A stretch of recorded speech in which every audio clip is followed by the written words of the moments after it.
Matthew 26 verses 1 to 25. When Jesus had finished saying all these things, he said to his disciples, "As you know, the Passover is 2 days away, and the Son of Man will be handed over to be crucified." Then the chief priests and the elders of the people assembled in the palace of the high priest, whose name was Caiaphas. And they schemed to arrest Jesus secretly and kill him. But not during the festival, they said, or there may be a riot among the people. While Jesus was in Bethany in the home of Simon the leper, a woman came to him with an alabaster jar of very expensive perfume, which she poured on his head as he was reclining at the table. When the disciples saw this, they were indignant. "Why this waste?" they asked.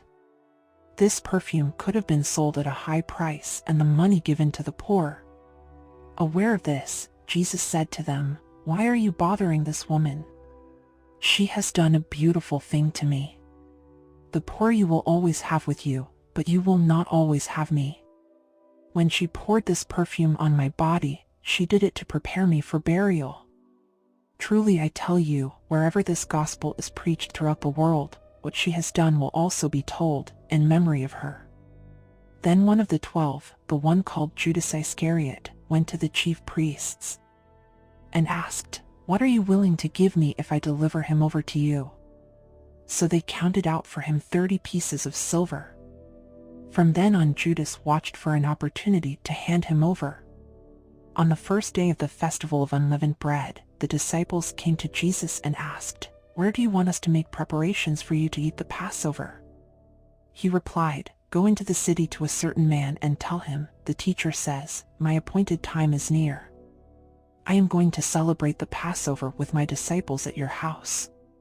So the disciples did as Jesus had directed them and prepared the Passover. When evening came, Jesus was reclining at the table with the 12. And while they were eating, he said, "Truly I tell you, one of you will betray me." They were very sad and began to say to him one after the other, "Surely you don't mean me, Lord?" Jesus replied, "The one who has dipped his hand into the bowl with me will betray me. The Son of Man will go just as it is written about him.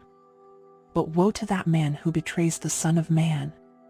It would be better for him if he had not been born." Then Judas, the one who would betray him, said, "Surely you don't mean me, Rabbi?" Jesus answered, "You have said so." Numbers 35. On the plains of Moab by the Jordan across from Jericho, the Lord said to Moses, "Command the Israelites to give the Levites towns to live in from the inheritance the Israelites will possess, and give them pasture lands around the towns. Then they will have towns to live in and pasture lands for the cattle they own and all their other animals. The pasture lands around the towns that you give the Levites will extend 1,000 cubits from the town wall. Outside the town, measure 2,000 cubits on the east side, 2,000 on the south side, 2,000 on the west and 2,000 on the north, with the town in the center. They will have this area as pasture land for the towns. 6 of the towns you give the Levites will be cities of refuge, to which a person who has killed someone may flee. In addition, give them 42 other towns. In all you must give the Levites 48 towns, together with their pasture lands. The towns you give the Levites from the land the Israelites possess are to be given in proportion to the inheritance of each tribe. Take many towns from a tribe that has many, but few from one that has few." Then the Lord said to Moses, "Speak to the Israelites and say to them, when you cross the Jordan into Canaan, select some towns to be your cities of refuge, to which a person who has killed someone accidentally may flee. They will be places of refuge from the avenger, so that anyone accused of murder may not die before they stand trial before the assembly. These 6 towns you give will be your cities of refuge. Give 3 on this side of the Jordan and 3 in Canaan as cities of refuge. These 6 towns will be a place of refuge for Israelites and for foreigners residing among them, so that anyone who has killed another accidentally can flee there. If anyone strikes someone a fatal blow with an iron object, that person is a murderer. The murderer is to be put to death. Or if anyone is holding a stone and strikes someone a fatal blow with it, that person is a murderer. The murderer is to be put to death. Or if anyone is holding a wooden object and strikes someone a fatal blow with it, that person is a murderer. The murderer is to be put to death. The avenger of blood shall put the murderer to death. When the avenger comes upon the murderer, the avenger shall put the murderer to death. If anyone with malice aforethought shoves another or throws something at them intentionally so that they die, or if out of enmity one person hits another with their fist so that the other dies, that person is to be put to death. That person is a murderer. The avenger of blood shall put the murderer to death when they meet. But if without enmity someone suddenly pushes another or throws something at them unintentionally, or, without seeing them, drops on them a stone heavy enough to kill them, and they die, then since that other person was not an enemy and no harm was intended, the assembly must judge between the accused and the avenger of blood according to these regulations. The assembly must protect the one accused of murder from the avenger of blood and send the accused back to the city of refuge to which they fled. The accused must stay there until the death of the high priest, who was anointed with the holy oil. But if the accused ever goes outside the limits of the city of refuge to which they fled, and the avenger of blood finds them outside the city, the avenger of blood may kill the accused without being guilty of murder. The accused must stay in the city of refuge until the death of the high priest. Only after the death of the high priest may they return to their own property. This is to have the force of law for you throughout the generations to come, wherever you live. Anyone who kills a person is to be put to death as a murderer only on the testimony of witnesses. But no one is to be put to death on the testimony of only one witness. Do not accept a ransom for the life of a murderer who deserves to die. They are to be put to death. Do not accept a ransom for anyone who has fled to a city of refuge and so allow them to go back and live on their own land before the death of the high priest. Do not pollute the land where you are.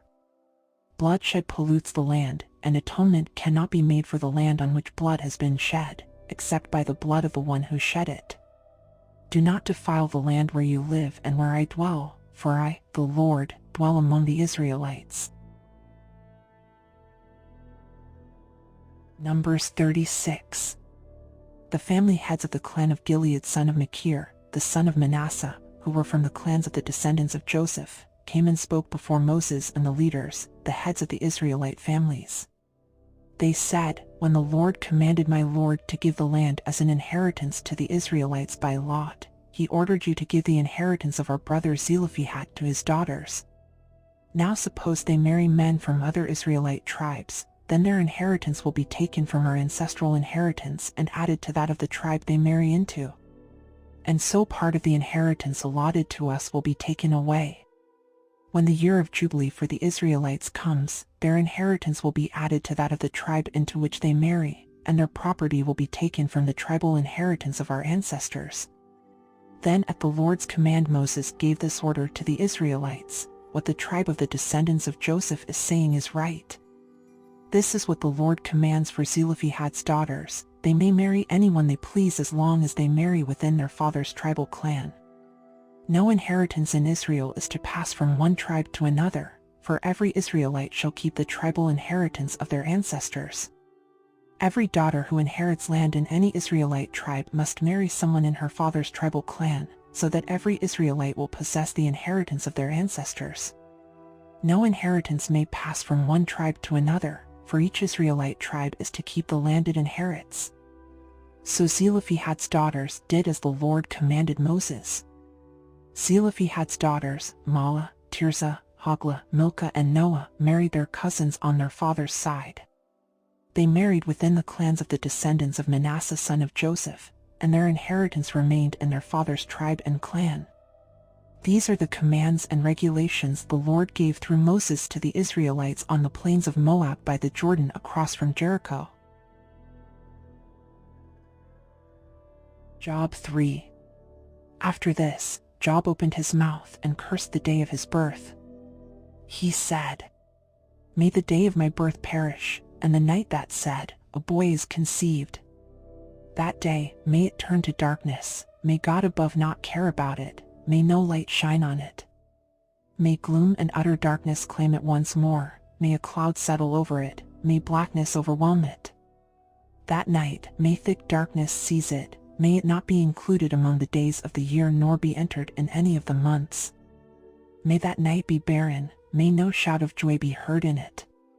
May those who curse days curse that day, those who are ready to rouse Leviathan. May its morning stars become dark, may it wait for daylight in vain and not see the first rays of dawn.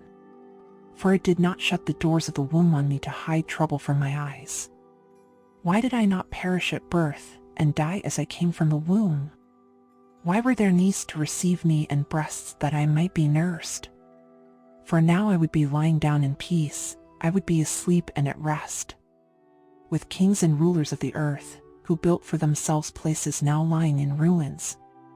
With princes who had gold, who filled their houses with silver. Or why was I not hidden away in the ground like a stillborn child, like an infant who never saw the light of day? There the wicked cease from turmoil, and there the weary are at rest. Captives also enjoy their ease, they no longer hear the slave drivers shout. The small and the great are there, and the slaves are freed from their owners. Why is light given to those in misery, and life to the bitter of soul? To those who long for death that does not come, who search for it more than for hidden treasure. Who are filled with gladness and rejoice when they reach the grave. Why is life given to a man whose way is hidden, whom God has hedged in? For sighing has become my daily food, my groans pour out like water. What I feared has come upon me, what I dreaded has happened to me. I have no peace, no quietness, I have no rest, but only turmoil.